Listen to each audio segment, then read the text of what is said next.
What's up, YouTube? Welcome back, and welcome to number 3 10mm ammo gel test. You guys in the comment section have been on me about HST, so HST gets to jump the line and come up to number 3. Right off the bat, this is a mean looking round.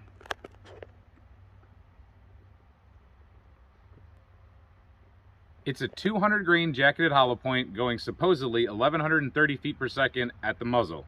Now, that's close to the Norma standard, what I call the Norma standard, but back in the day when 10mm was originated, 1200 feet per second on 200 grain projectile was basically the normal load. Now, there's another variation supposedly of that, or another opinion of that, that says it's 1250, but I've known it to be between 1200 and 1250 on a 200 grain bullet.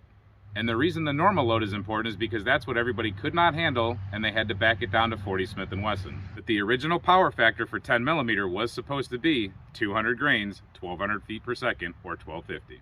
The two firearms we're going to be using today are the Springfield XDM Elite 3.8 inch in 10mm and the Colt Delta Elite in 5 inch 1911 format. We're going to combine chrono testing with accuracy testing on a B8 target. This is a good standard. It's measurable. I really like to shoot these for accuracy. All right, we're 20 feet off the target, 15 feet off the chronograph. We're going to try to get our best group we can. If the gun looks a little funny, it's because I took the red dot off, but not the plate.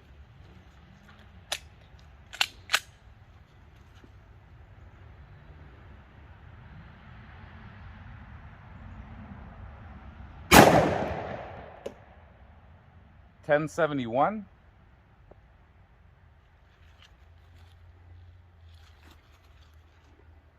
.1077.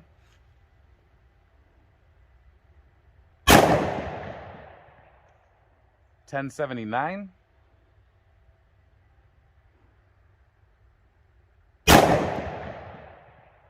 .1084.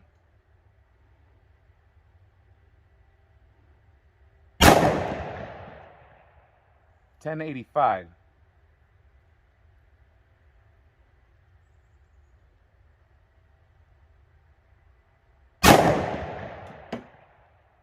.1084. Lock back. So here's our average, and here's our target. Now I can tell you the sunlight is really bad. You can't see it on camera probably, but it's getting dark and it's really overcast. I can barely see that front sight. It's really blurry, but that's some accurate stuff, and that's a really accurate gun. I'll say that over and over again about that gun. Super, super accurate. Really nice grouping on the HSTs. All right, everything's the same except for this time we have the 5 inch Colt Delta Elite 1911.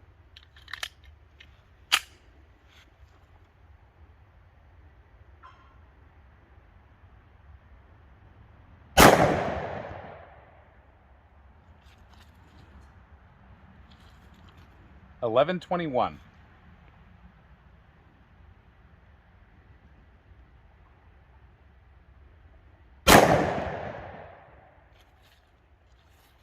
.1120.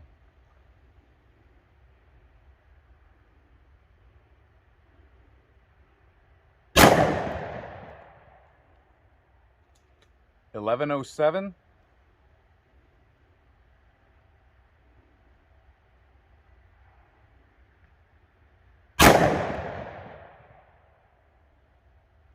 .1127.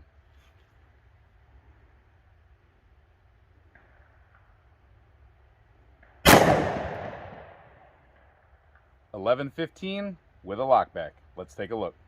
Again, lighting conditions stink, but that's not bad right there, that group. I'm shooting a little bit high for some reason today, but overall, decent group. I'd say this is probably my shooting today. But initially, what I've seen off the chronograph, these things are very consistent velocity-wise.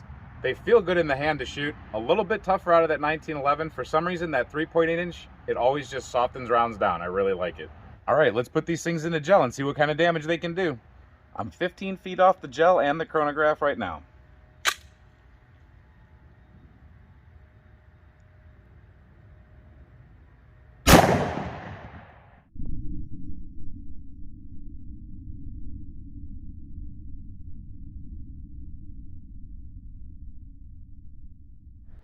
.1087. Let's look. .1087. Here is our entry.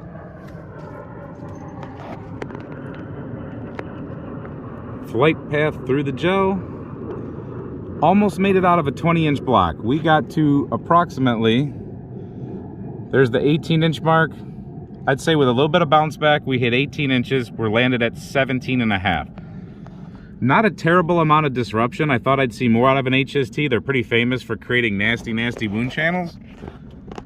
But that's not too big of a permanent wound cavity, in my opinion, from what we've seen previously. Sorry, the gel's not the best up there at the top. Definitely opened up like an HST usually does. They are known to be one of the more beautiful bullets when they open. We'll dig that out here in a second. But pretty straight line path. We'll see what the slow motion looks like for temporary wound cavity. Let's see what the 5-inch 1911 can do. So that was 1087, not a ton of velocity, but let's see what the 1911 does.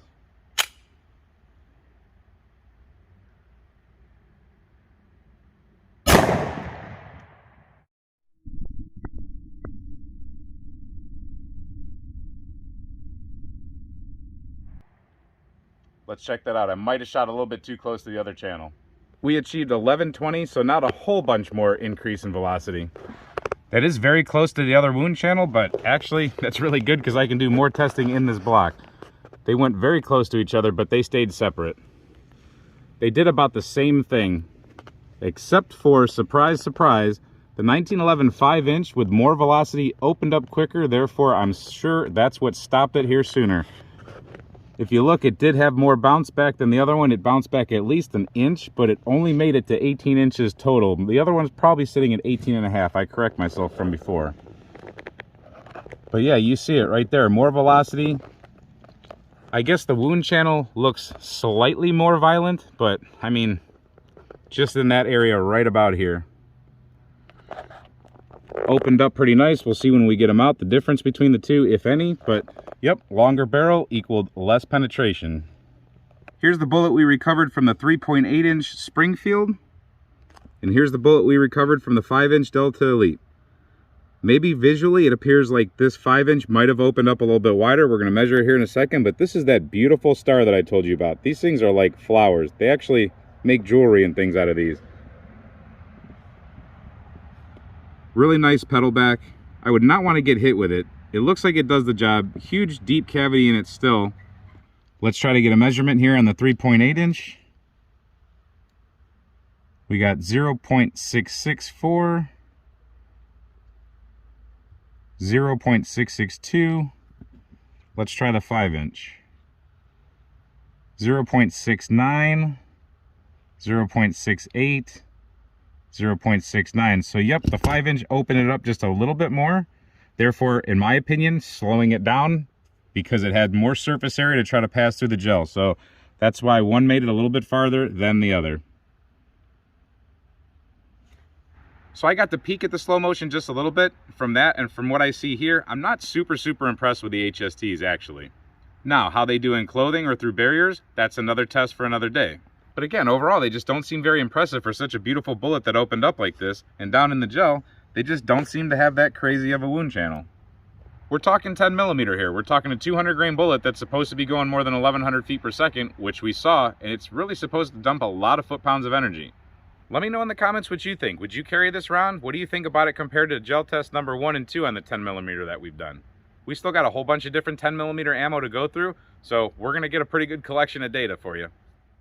Hope you enjoyed this test and hope to see you at the next test. And until then, stay safe, have fun, keep shooting.